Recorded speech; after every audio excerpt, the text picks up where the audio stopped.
Beautiful backlit situation, and a lioness is in front of me. The easiest and the usual way of taking a photograph is just point and take the photograph, and you have this image. It is a good image, no doubt in it, but instead of that, if you come down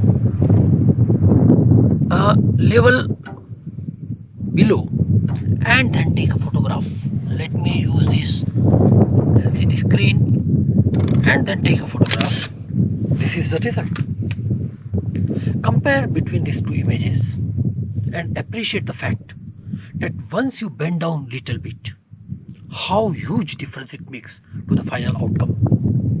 When you take photograph from a low angle, it enhances the height of your subject and puts the sky in the background, thus separating your subject from the background. So next time when you get any situation, think over whether moving right, left, up or down will make any difference to your final result.